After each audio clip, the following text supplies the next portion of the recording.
নমস্কার বন্ধুরা, যোজনা হেল্প বাংলা চ্যানেলের আরও একটি নতুন ভিডিওতে আপনাদের সকলকে স্বাগত জানাই। 2024 অস্থায়ী ও চুক্তিভিত্তিক কর্মীদের জন্য একটি গুরুত্বপূর্ণ বছর। কারণ 2024-এর শুরু থেকেই অস্থায়ী ও চুক্তিভিত্তিক কর্মীদের একাধিকবার বেতন বৃদ্ধি করা হয়েছে। বাজেটে বেতন বৃদ্ধি হয়েছে, লোকসভা ভোটের আগে বেতন বৃদ্ধি হয়েছে, পরেও বেতন বৃদ্ধি হয়েছে। ফের আরও একবার বছরের শেষের দিকে অস্থায়ী চুক্তিভিত্তিক কর্মীদের বেতন বৃদ্ধি করল রাজ্য সরকার। এই মর্মে জারি করল নয়া বিজ্ঞপ্তি অর্থ দপ্তরের তরফে। তো এবার কাদের ক্ষেত্রে বেতন বৃদ্ধি করা হলো, বর্ধিত বেতনই বা কবে থেকে কার্যকরী হচ্ছে, এই সংক্রান্ত বিস্তারিত জেনে নিন আজকের এই ভিডিও থেকে।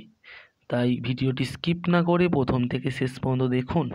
আর চ্যানেল নতুন হলে অবশ্যই চ্যানেলটিকে সাবস্ক্রাইব করে নেবেন। উৎসব শেষ হয়ে গেলেও এখনও কাটছে না খুশির আমেজ। এবার উৎসব শেষেই রাজ্যের এই কর্মীদের ভাতা বাড়ালেন রাজ্য সরকার। দীর্ঘ 6 বছর পর রাজ্য সরকারে অস্থায়ী কর্মবন্ধুদের বেতন বৃদ্ধি পেল। বৃহস্পতিবার নবান্নের অর্থ দপ্তরের তরফ থেকে এমন একটি বিজ্ঞপ্তি ঘোষণা করা হয়েছে। এই বিজ্ঞপ্তিতে স্পষ্ট জানানো হয়েছে, এবার থেকে 3,000 টাকার পরিবর্তে 5,000 টাকা করে হাতে আসবে রাজ্যের কর্মবন্ধুদের। অর্থাৎ আগে পেতেন তারা 3,000 টাকা করে, কিন্তু এখন তার পরিবর্তে তারা পাবেন 5,000 টাকা করে। বছর শেষে ভাতা বৃদ্ধির খবর পেয়ে বেজায় খুশি হয়েছেন তারাও। সেই সাথে বিজ্ঞপ্তি অনুযায়ী জানা যাচ্ছে যে ভাতা বৃদ্ধির খবর রিসেন্ট শোনানো হলেও নতুন বেতন কাঠামো কার্যকর করা হবে গতই 1 সেপ্টেম্বর থেকে। অর্থাৎ বিজ্ঞপ্তি পরে প্রকাশিত হলেও কিন্তু যে ভাতাটি তারা পাবেন, সেই ভাতাটি কার্যকরী হবে সেপ্টেম্বর মাসের 1 তারিখ থেকে। অর্থাৎ এখন থেকে তারা যে নতুন বেতন পাবেন তার সাথে আগের 2 মাসের ভাতাও যোগ হবে। অর্থাৎ আগের 2 মাসের যে বর্ধিত ভাতা সেটাও কিন্তু যোগ হতে চলেছে। প্রসঙ্গত 2018 সাল থেকে এতদিন পর্যন্ত 3,000 টাকা করেই মাসিক বেতন পাচ্ছিলেন রাজ্যের কর্মবন্ধুরা। বহুদিন ধরেই বেতন বৃদ্ধির দাবি জানিয়ে আসছিলেন তারা। অবশেষে 6 বছর পর ভাতা বৃদ্ধি পাওয়ায় আপাতত স্বস্তির নিঃশ্বাস ফেলছেন এই সমস্ত কর্মচারী সংগঠন।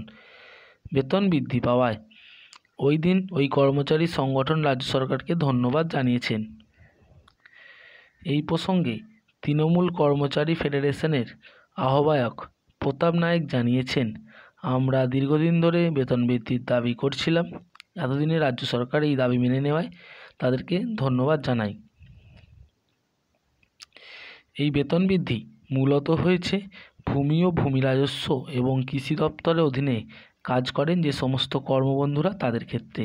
অর্থাৎ এই পদে তারা কী কাজ করে থাকেন, এই পদে তারা মূলত সাহায্যকারী হিসেবেই কাজ করেন। সাফাই কাজ কিংবা রাতের পাহারাদার হিসেবেও অনেকে কাজের সুযোগ পান তারা। যা রাজ্য সরকারের অধীনস্থ আংশিক সময়ের কাজ। রাজ্যের বিভিন্ন দপ্তরে এই সমস্ত কর্মীদের তাদের সাহায্যের জন্যই নিয়োগ করা হয়েছিল।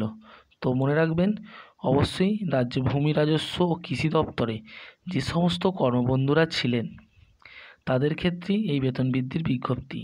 এতদিন পর্যন্ত তারা 3,000 টাকা করে ভাতা পেতেন, সেটি বেড়ে এখন 5,000 টাকা করে হয়েছে।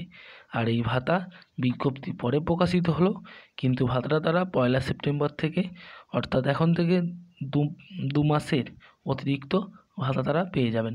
তো বন্ধুরা, এই ছিল আপডেট। যদি ভিডিওটি ভালো লাগে অবশ্যই চ্যানেলটিকে সাবস্ক্রাইব করে নেবেন এবং পাশে থাকবেন। ধন্যবাদ।